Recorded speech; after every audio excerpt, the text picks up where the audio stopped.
बिस्मिल्लाहिर्रहमानिर्रहीम। अस्सलाम वालेकुम प्यारे बच्चों।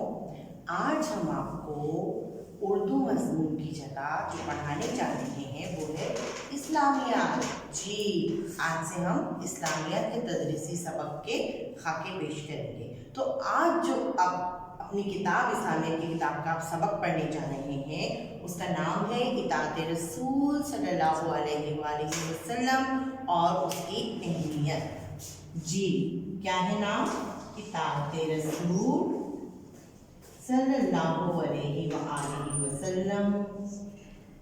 एक बात का हमेशा ध्यान रखना है, जब भी आप सल्लल्लाहु अलैहि वसल्लम आपने लाजमी लिखना है। जब भी आप सल्लल्लाहु अलैहि वसल्लम का इसमें मुबारक लिखेंगे, इताअत रसूल सल्लल्लाहु अलैहि वसल्लम और उसकी अहमियत, है ना।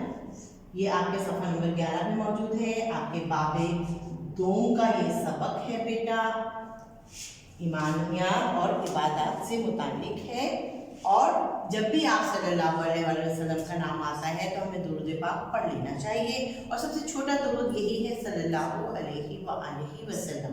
और इसी तरह जब भी आप इस्लामियात में, उर्दू में, सिंधी में या इंग्लिश में भी आप सल्लल्लाहु अलैहि वसल्लम से मुताल्लिक कोई बात लिखते हैं तो दुरूद पाक ज़रूर लिखते हैं, क्योंकि अगर आप ये नहीं लिखेंगे तो आपकी टीचर आपके 0.5 नंबर काट देंगी।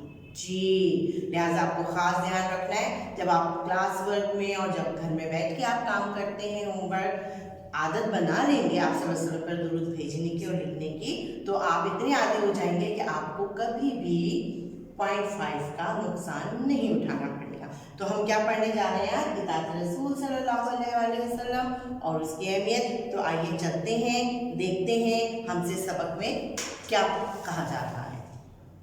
तो बेटा सबसे पहले तो हमें इताअत रसूल सल्लल्लाहु अलैहि वसल्लम के बारे में जानने से पहले इसका मतलब जानने की ज़रूरत है। इताअत का क्या मतलब है? इताअत का मतलब अरबी ज़बान का ये लफ्ज़ है और इसके मायने हैं फर्मा बरदारी, मानना। यानी आप सल्लल्लाहु अलैहि वसल्लम ने जो फरमाया, जो हमसे मुसलमानों से उन्होंने ज़िंदगी गुजारने के लिए कुरान पाक की तालीम हम तक पहुँचाई, अल्लाह का पैगाम हम तक पहुँचाया और बताया कि मुसलमानों को ज़िंदगी किस तरह गुजारनी है, उस पर अमल करना, क्योंकि आप सल्लल्लाहु अलैहि वसल्लम ने अपनी पूरी ज़िंदगी कुरान के मुताबिक गुजारी, बसर फरमाई। अब इताअत रसूल सल्लल्लाहु अलैहि वसल्लम की अहमियत क्या है? बेटा इताअत रसूल सल्लल्लाहु अलैहि वसल्लम की अहमियत ये है कि जिस तरह अल्लाह ताला ने हम पर आए तमाम फ़र्ज़ इबादत के बारे में कुरान पाक में इरशाद फरमा दिया कि हमने नमाज पढ़नी है, रोज़ा रखना है, हज, ज़कात, ये तमाम चीज़ें बता दी हमें कि ये हमें अपनी ज़िंदगी गुजारने के लिए इन तरीक़ों को अपनाना है। ठीक है। अब इताअत रसूल सल्लल्लाहु अलैहि वसल्लम की अहमियत यहाँ पर और बढ़ जाती है, क्योंकि कुरान के अल्फाज को खोल कर तशरीफ़ फरमा दिया आप सल्लल्लाहु अलैहि वसल्लम ने अपनी अहदीस के ज़रिए। आप सल्लल्लाहु अलैहि वसल्लम जो बात फरमाते हैं, जो मुसलमानों से मुखातिब होकर वो फरमाते हैं, और वो बातें सहाबा इकराम रज़ियल्लाहु ताला अन्हुम के साथ और सीना दर सीना हम तक पहुँचती हैं, वो अहदीस कहलाती हैं, आप सल्लल्लाहु अलैहि वसल्लम की फ़रमाई हुई बातें। ठीक है। अहदीस के ज़रिए हम तक कुरान पाक की पूरी तशरीह कहना चाहिए, जिसको खोलकर हमें बता दिया कि अल्लाह ताला ये क्या कह रहे हैं। अगर नमाज से मुतालिक अल्लाह पाक ने कोई अहकाम हुक्म दिया तो रसूल पाक सल्लल्लाहु अलैहि वसल्लम ने तमाम नमाज़ों से मुतालिक एक एक उसके अरकान को अदा करने के उसके तरीक़े को हम तक पहुँचाया। ठीक है। अब यहाँ पर बात क्या है कि हम यहाँ कोट करते हैं, हज़रत आयशा रज़ी अल्लाह ताला अन्हा फरमाती हैं कि आप सल्लल्लाहु अलैहि वसल्लम की तमाम ज़िंदगी कुरान पाक का अमली नमूना है। यानी बेटा जो अल्लाह ताला ने कहा है कि इस तरह ज़िंदगी गुजारनी है, मुसलमानों ने सच्चाई के रास्ते पे चलना है, सीधे रास्ते पे चलना है, सच बोलना है और झूठ से बचना है, चोरी से बचना है, और भी इस तरह के तमाम जो हमें अमल करने के लिए अहकामात अल्लाह पाक ने नाजिल फरमाए कुरान की रोशनी में, वो आप सल्लल्लाहु अलैहि वसल्लम ने इंसानों को, मुसलमानों को खोल खोल के ना सिर्फ बयान किए बल्कि उस पर ख़ुद भी अमल किया। यानी अब कोई बात ऐसी है ही नहीं कुरान पाक में जिस पे कोई इंसान अमल कर नहीं सकता, क्योंकि प्यारे आका सल्लल्लाहु अलैहि वसल्लम ने तो उसी कुरान के मुताबिक ज़िंदगी गुजार ली ना। तो क्या साबित होता है? कुरान पाक سچا کلام ہے اور اس میں دی گئی ہر ہدایت پر عمل کرنا ہر مسلمان پر فرض ہے۔ کیوں؟ کیونکہ وہ بات آپ صلی اللہ علیہ وآلہ وسلم کی احادیث کی روشنی میں ہم تک پہنچتی ہے اور ہم اس کو اختیار کرتے ہیں بہتر سے بہتر انداز میں۔ ٹھیک ہے بیٹا، اب آ جائیے آیت اور احادیث کے حوالے سے ہم آپ سے بات کرتے ہیں۔ میں یہاں پہ چارٹ لگاؤں گی ایک آیت اور حدیث کا، اور میں بتاتی ہوں کہ اللہ تعالیٰ کیا فرماتے ہیں کہ آپ صلی اللہ علیہ وسلم کی کہ جو میرے رسول کی اطاعت نہ کرے گا وہ اس کا دین مکمل نہیں ہو سکتا ہے نا۔ تو اب یہاں پر اللہ تعالیٰ کیا فرماتے ہیں سورۃ النساء کی 59ویں آیت میں، یا ایھا الذین آمنوا اطیعوا اللہ واطیعوا الرسول، یعنی مومنو اللہ تعالیٰ اور اس کے رسول صلی اللہ علیہ وآلہ وسلم کی فرما برداری کرو۔ دیکھا بیٹا، یعنی اللہ تعالیٰ نے قرآن پاک میں ارشاد فرمایا۔ پھر ایک اور جگہ اللہ تعالیٰ فرماتے ہیں سورۃ النساء کی آیت نمبر 80، جو شخص رسول صلی اللہ علیہ وسلم کی فرما برداری کرے گا تو بے شک اس نے اللہ تعالیٰ کی فرما برداری کی۔ سبحان اللہ۔ اب آپ دیکھیے وہ اللہ تعالیٰ کے احکامات، وہ قرآن اور قرآنی احکامات اور زندگی گزارنے کے اسلوب، طریقے جو کہ اللہ تعالیٰ نے ہمیں بھیجے رسول پاک صلی اللہ علیہ وسلم کے ذریعے، اگر ہم صرف آپ صلی اللہ علیہ وسلم نے جس طرح بتا دیا نا، ہمیں آسانی فرما دی، تشریح فرما کے سمجھا دیا، اگر ہم اس طرح زندگی گزارنے لگے، فرما برداری کرنے لگے تو ہمارے لیے کتنی آسانیاں ہیں۔ ٹھیک ہے بیٹا، یعنی اگر ہم آپ صلی اللہ علیہ وآلہ وسلم کے بتائے ہوئے طریقے پہ چلیں گے تو ہم وہ احکامات آرام سے ادا کر سکتے ہیں جو اللہ تعالیٰ ہم سے چاہتے ہیں۔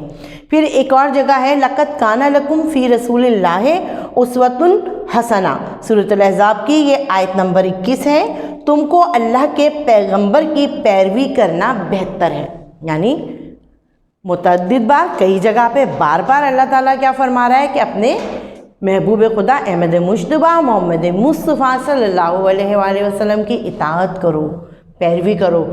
اسی لیے اقبال کا یہاں پہ میں نے آپ کو شعر کا حوالہ دیا ہے کہ وہ فرماتے ہیں، اقبال کی جو شاعری ہے وہ آپ صلی اللہ علیہ وسلم کی محبت سے سرشار ہے، بہت سی شاعری کا حصہ۔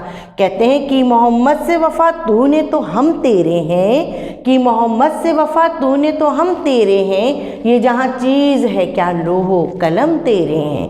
یعنی اللہ تعالیٰ اگر آپ رسول پاک صلی اللہ علیہ وسلم کی اطاعت کرتے ہیں، ان سے محبت کرتے ہیں، محبت کریں گے جبھی تو بات مانیں گے نا بیٹا، فرما برداری کرتے ہیں تو اللہ پاک آپ کو دنیا جہان کے سارے خزانے دے دے گا، ہے نا۔ آپ نے دیکھا ہوگا کہ ہماری نماز میں جب ہم ربنا آتینا پڑھتے ہیں یا دعا پڑھتے ہیں تو اول آخر درود پاک پڑھتے ہیں، ہے نا۔ جب تک ہم درود شریف نہیں پڑھتے ہماری دعا زمین اور آسمان کے نیچے معلق رہتی ہے، لٹکی رہتی ہے۔ اسی طرح ہم جب کلمہ پڑھتے ہیں لا الہ الا اللہ محمد رسول اللہ، یہ کیا ہے؟ اس میں بھی اللہ تعالیٰ کہتے ہیں نہیں کوئی معبود سوائے اللہ تعالیٰ کے، اور محمد صلی اللہ علیہ وآلہ وسلم اللہ کے آخری رسول ہیں۔ تو جب تک ہم یہ بات پوری ادا نہیں کرتے اللہ کی وحدانیت کے ساتھ، رسالت کی گواہی، ہمارا دین مکمل نہیں ہوتا۔ تو لہٰذا ہمیں اطاعت رسول صلی اللہ علیہ وآلہ وسلم ضرور اختیار کرنی چاہیے، کیونکہ آپ صلی اللہ علیہ وآلہ وسلم کی زندگی بہترین نمونہ ہے، عملی نمونہ ہے۔ اسی طرح آپ صلی اللہ علیہ وسلم کی اطاعت جو ہے وہ صحابہ کرام رضی اللہ تعالیٰ عنہ کی۔ کہتے ہیں کہ ایک دفعہ آپ صلی اللہ علیہ وسلم کہیں خطاب فرما رہے تھے کسی منبر پہ کہ ایک صحابی رسول صلی اللہ علیہ وآلہ وسلم داخل ہوئے، آپ صلی اللہ علیہ وآلہ وسلم کے زبان مبارک سے اس وقت یہ کلمات جاری ہوئے، بیٹھ جاؤ۔ وہ دروازے میں تھے اور وہ وہیں بیٹھ گئے، ہے نا۔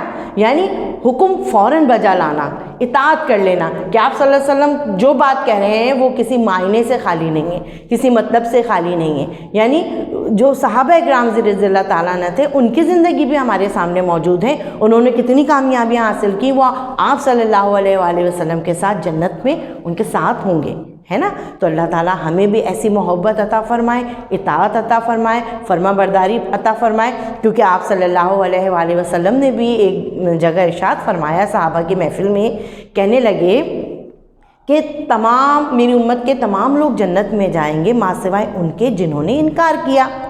صحابہ نے پوچھا یا رسول اللہ صلی اللہ علیہ وآلہ وسلم انکار کیا سے کیا مراد ہے؟ تو آپ صلی اللہ علیہ وآلہ وسلم نے فرمایا کہ میری اطاعت سے انکار کیا، इस्लाम तो कबूल कर लिया, इस्लाम के अहकामात पर अमल तो कर लिया, लेकिन आप सल्लल्लाहु अलैहि वसल्लम ने जो हमें ज़िंदगी गुजारने के लिए चीज़ें बताईं, राह हिदायत बताईं, जो तरीक़े बताए, जिस तरीके से करने को कहा, हम अगर वो इख्तियार नहीं करते और कुरान को अपनी समझ के मुताबिक समझ लेते हैं। कुरान को समझने के लिए आप सल्लल्लाहु अलैहि वसल्लम की अहादीस हैं, आप सल्लल्लाहु अलैहि वसल्लम की तालीमात हैं, उसके मुताबिक समझना है, वरना इंसान तो नाक़िसुल अक़ल है, किसी बात का मतलब किसी और अंदाज में ले सकता है। मिसाल के तौर पर आप कोई इंग्लिश की किताब पढ़ते हैं तो आपको डिक्शनरी की ज़रूरत होती है उस लफ्ज़ के मायने समझने जो मुश्किल होता है, या आप उर्दू की किताब पढ़ रहे होते हैं तो उर्दू लुग़त की ज़रूरत पड़ती है। लेकिन अगर आप लुग़त का इस्तेमाल किए बगैर उस बात का मतलब, उस लफ्ज़ का मतलब अपनी समझ से कुछ भी निकाल लें तो वो ऑथेंटिक नहीं होगा ना।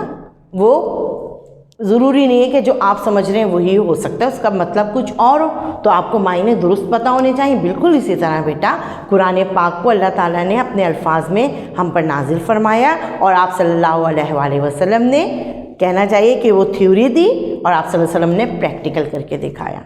ठीक है बेटा, तो आपको इन तमाम मश्की सवालात के जवाबात करने हैं अपनी कॉपी में। अच्छी तरह से सबक को एक दफ़ा बैठ के आपने दोहराना है, समझना है और साथ ही ये अहद भी करना है बेटा कि हम अपनी ज़िंदगियों को आप सल्लल्लाहु अलैहि वसल्लम के कहे हुए, फरमाए हुए फरमान के मुताबिक गुजारें और अल्लाह पाक मुझे भी और आपको भी ये सादत अता फरमाए कि हम अपनी ज़िंदगियों को कुरान और सुन्नत के मुताबिक गुजार सकें।